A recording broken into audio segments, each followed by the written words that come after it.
Halo semuanya, perkenalkan nama saya Matius.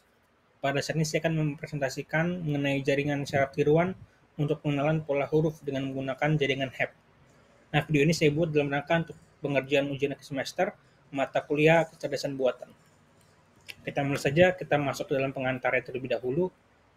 Jaringan syarat tiruan adalah metode artifisial yang sangat membantu dalam penanganan masalah data security, di mana saat ini kita sudah mengetahui bahwa telah banyak device seperti smartphone yang memiliki informasi kerahasiaan dari penggunanya dan perlu diamankan informasi dari device itu sendiri.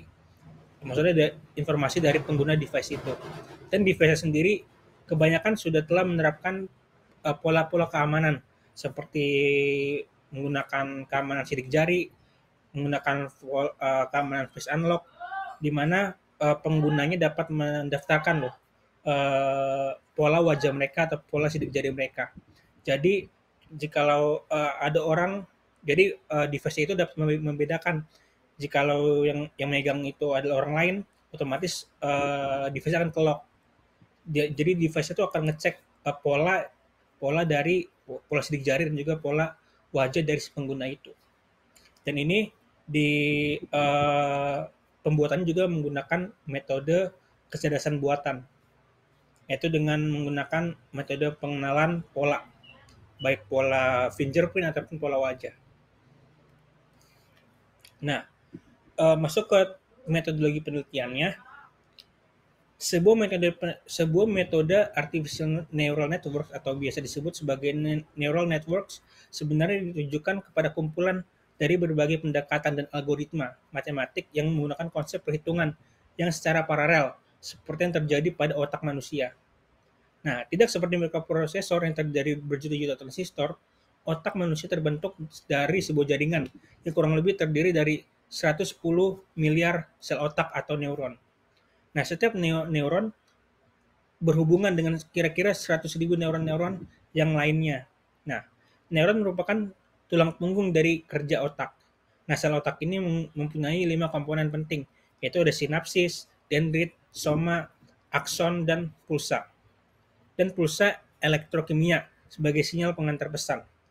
Nah, pulsa-pulsa elektrokimia dari neuron-neuron yang berhubungan masuk melalui dendrit, melewati sinapsis menuju soma. Nah, kita masuk ke penjelasan mengenai jaringan HEP-nya. Nah, HEP rules atau aturan pelatihan yang paling awal dan paling sederhana untuk jaringan syarat tiruan secara umum. Pada aturan HEP ini, pelatihan yang terjadi dengan memodifikasikan kekuatan sinapsis atau bobot. Jadi, kedua syarat kedua-duanya itu on pada waktu yang sama. Maka bobot neuron akan bertambah. Kita akan mengarah pada jaringan syaraf single layer atau feed forward. Dilatih menggunakan perluasan HEP rules sebagai jaringan HEP. Nah, aturan HEP juga digunakan untuk pelatihan jaringan lain yang akan dibahas kemudian. Nah, karena kita sedang mempertimbangkan jaringan single layer, salah satu neuron yang sering berhubungan merupakan satu unit masukan dan satu unit keluaran, yaitu maksudnya unit output dan unit input. Karena tidak ada unit input yang terhubung satu sama lain, tidak juga banyak unit output yang terhubung.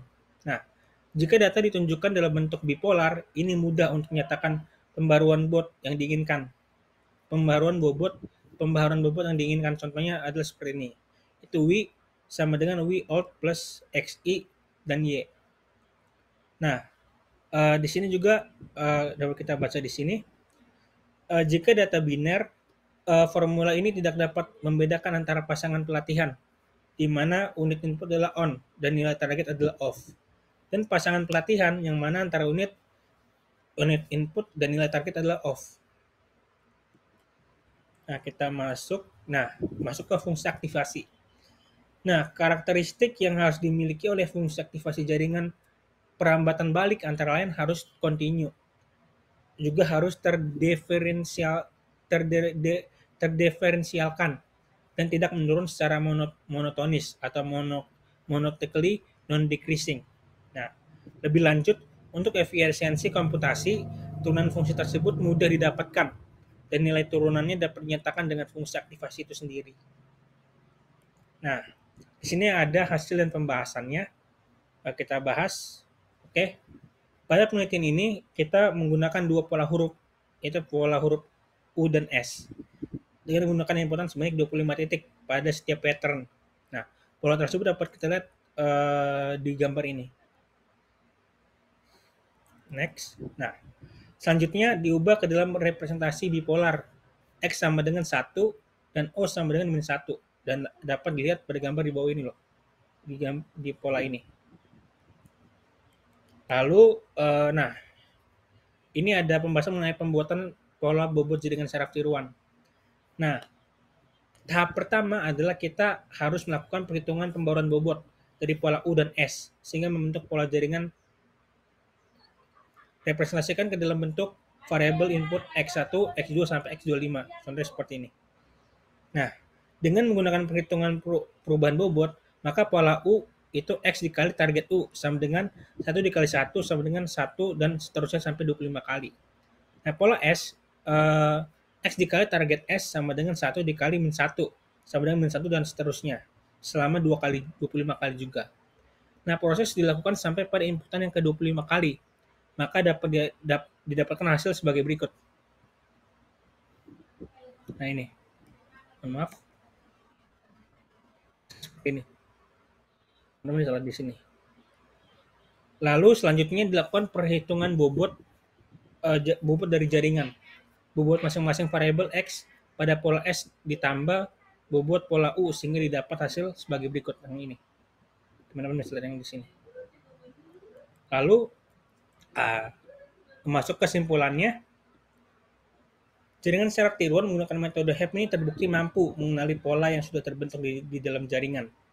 Jika learning base tidak diupdate dengan pengetahuan pola yang telah dites, maka untuk hasil dari tes terhadap pola-pola yang akan datang hanya bisa disampilkan dengan kemiripan dua pola saja. Sehingga hal tersebut mengakibatkan ketidakakuratan yang lebih presisi. Maka perlu penambahan pengetahuan setelah data tersebut dites terhadap pola-pola baru. Oke, sekian. Terima kasih dari presentasi saya ini. Jika ada yang kritik dan saran, mungkin teman-teman bisa berikan komen di video pada kolom komen video kali ini. Terima kasih.